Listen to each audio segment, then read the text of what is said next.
Her phone lit up on the kitchen table. Message on the screen. You were amazing. When can we do it again?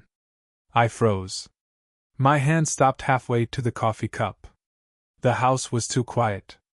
I heard only my heartbeat, pounding in my ears. Her coat hung in the hallway. Not her perfume. Cologne. Sharp. Cold. Male. I leaned closer. I knew. For 20 years I walked into this house the same way. Dust, concrete, and Denver wind on my jacket. Coffee and fresh bread waiting inside. 2 kids. My son thinking about college.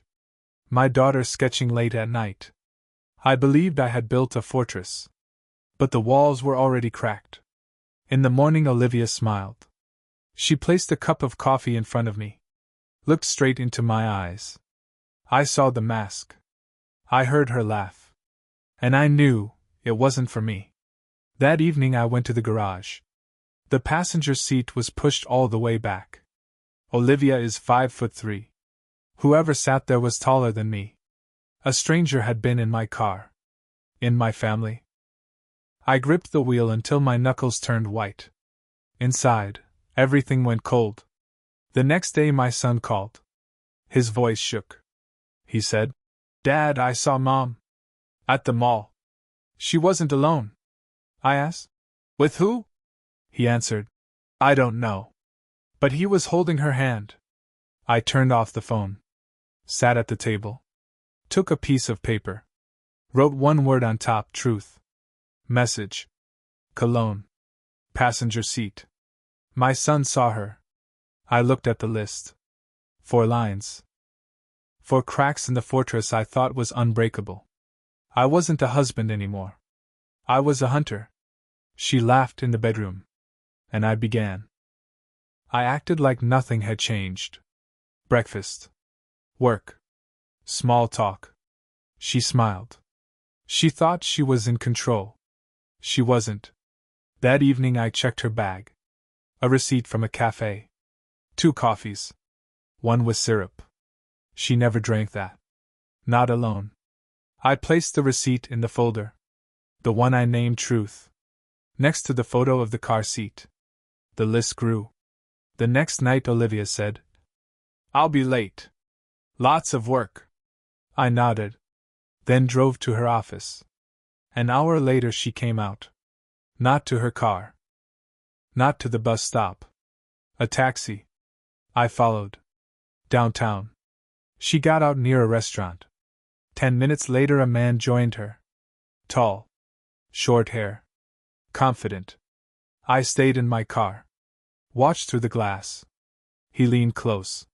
She laughed. Her laugh was different. Not mine. I took photos. Put the phone away. Drove home. That night I checked our bank account. 3 transfers. 1 to a name I didn't know. Not small amounts. I wrote it down. The lawyer would see it soon. Saturday morning she said, "I'll stay at my friend's tonight." I smiled. "Of course. Get some rest." She left. I opened the tracker. The GPS signal lit up. Not her friend's place. A hotel. I sat in my car outside the house. The red dot blinked on the screen. Every second it moved deeper into the city. Every second it confirmed what I already knew. I called my son. Asked how things were. His voice shook. "Dad, Mom said she was going to her friend's. But I saw her suitcase. Empty." I closed my eyes. Breathed deep. The pattern was clear. In the morning she came back. She smelled like cologne. "Not mine," she said. "I'm exhausted." And fell asleep. I looked at her. And knew. She wasn't my wife anymore. She was my target. I saved the GPS map to the folder. Her next mistake would be her last. The folder grew. Receipts. Photos. Notes. Every night I added more. Every night she laughed like nothing was wrong. Tuesday. Her phone buzzed on the counter. She was in the shower. Message preview.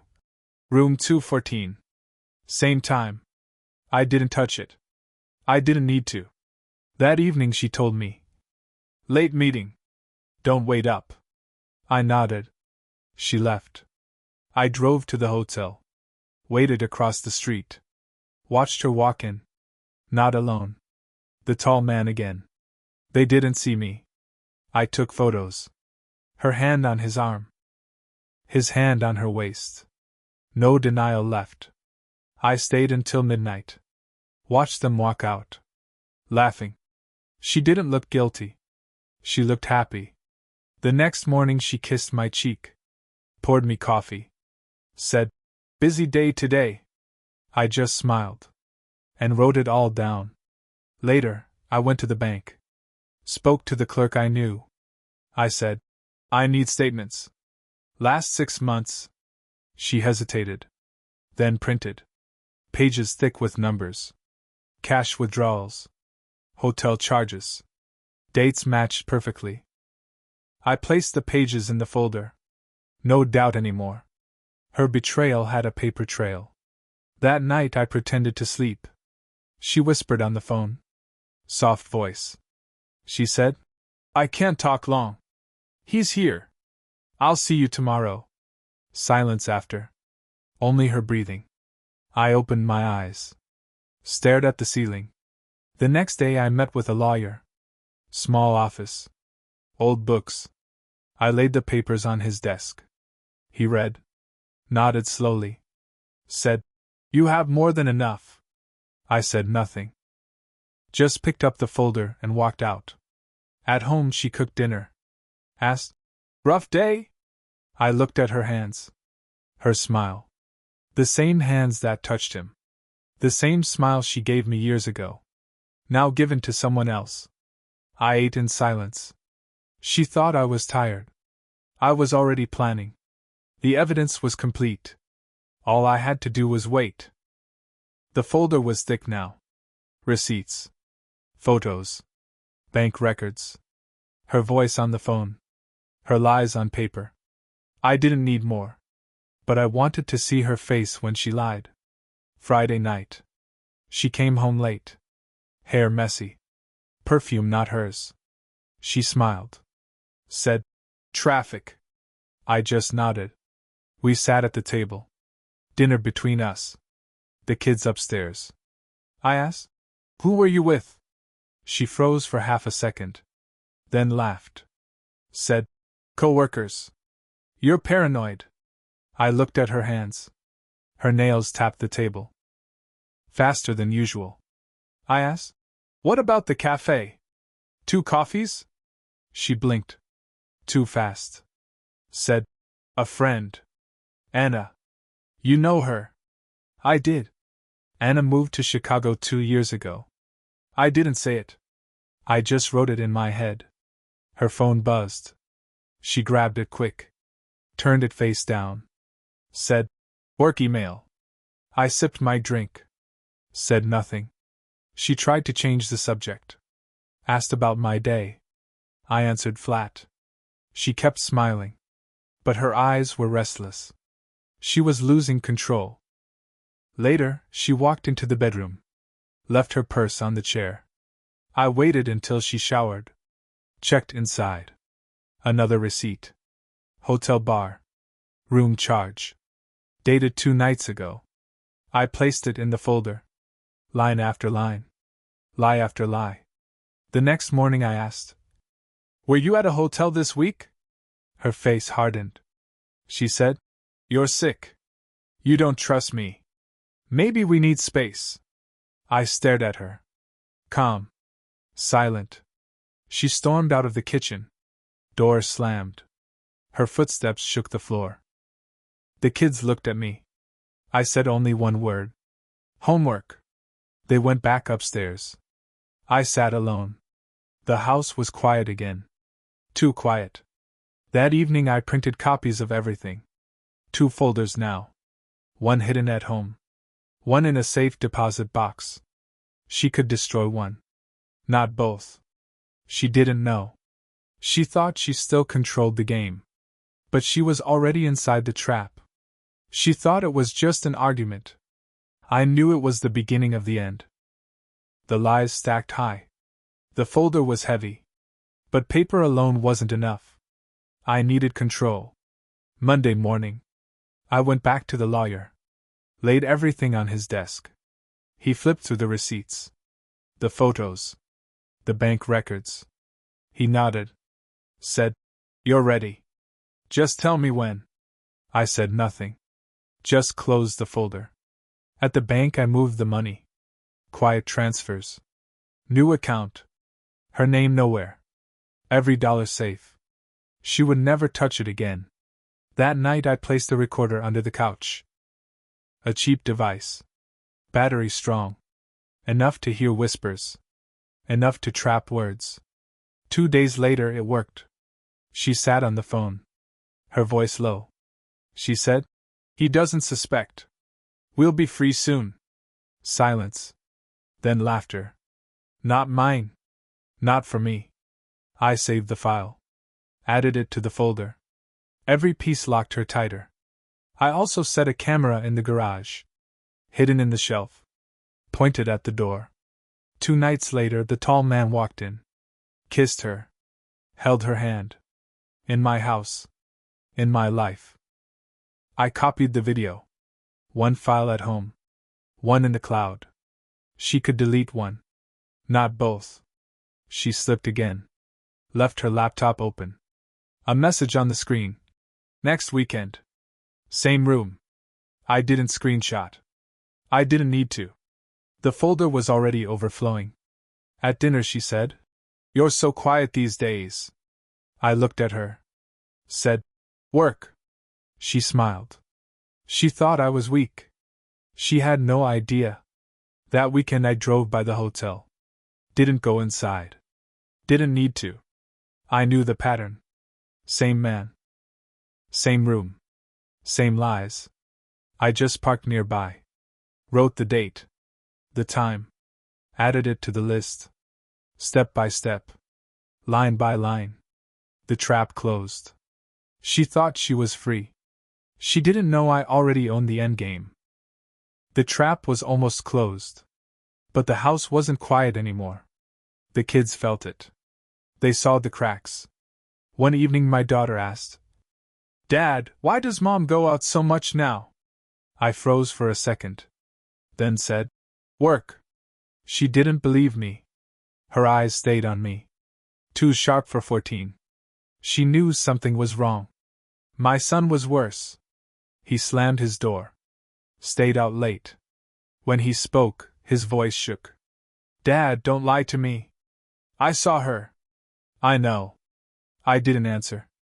I just put a hand on his shoulder. He pulled away. At dinner Olivia smiled too much. Forced. Her laugh was high, nervous. The kids barely touched their food. She asked, "Why are you all so quiet?" No one replied. Later that night I heard her whispering again. This time in the bathroom. Water running. But not loud enough. She said, "He suspects. But I'll handle it. Just a little longer." I saved the recording. Added it to the folder. Another nail. Sunday we visited her mother. Small house. Old wallpaper. Olivia acted perfect. Held my hand. Smiled at her mom. But her mother watched me. Her eyes sharp. Later she pulled me aside. Whispered, "What's going on? She's hiding something." I said nothing. Just nodded. Walked out of the room. That night my daughter cried. She said, "Why is she different? Why is she never here?" I couldn't lie anymore. I told her, "Sometimes people change. Not always for the better." Her tears fell on my shirt. My hand stayed steady. Olivia saw us. Asked, "What's wrong?" My daughter didn't answer. Just ran upstairs. Olivia glared at me. Said, "You're poisoning them against me." I said nothing. She stormed off. The tension grew. The walls shook with silence. Every laugh she forced. Every excuse she whispered. The kids heard it all. One night my son confronted her. He said, Who is he? She slapped the table. Said, "Don't you dare talk to me like that." Her voice cracked. She was losing control. I stood in the doorway. Watched it all. Calm. Silent. Recording every second in my mind. The family was breaking. She thought she could still hide. She didn't see I was ready to end it. The house was quiet again. But not because peace had returned. Because war was about to end. I had everything. Receipts. Photos. Recordings. Bank statements. Hotel bills. Even her voice, whispering lies. All locked. All copied. All safe. She still smiled. Still acted like nothing had changed. She didn't know the end date was set. Friday night. Family dinner. Her mother came. The kids sat silent. Olivia laughed too loud. Poured wine. Said, "To family." No one raised a glass. I stood. Placed the folder on the table. Thick. Heavy. Her smile froze. I opened it. One photo. Her hand in his. Another photo. Her in the hotel lobby. Receipts. Bank transfers. A recording. Her voice saying, "He doesn't suspect. We'll be free soon." Silence. Only her mother's breath. Only my daughter's tears. Only my son's fists clenched tight. Olivia said, "These are lies. Fake. You made this up." I stared at her. Cold. Silent. Then slid the lawyer's card across the table. Said one word. "No." Her mother gasped. The kids looked away.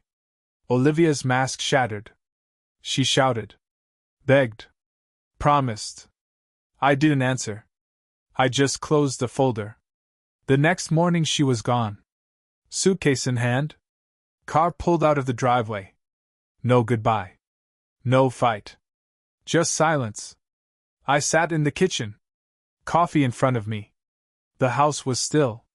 The kids upstairs. The smell of betrayal fading slowly from the walls. I wasn't broken. I wasn't destroyed. I was free. She lost everything. And I lost nothing. What would you do in my place? And tell me in the comments, which city are you watching from?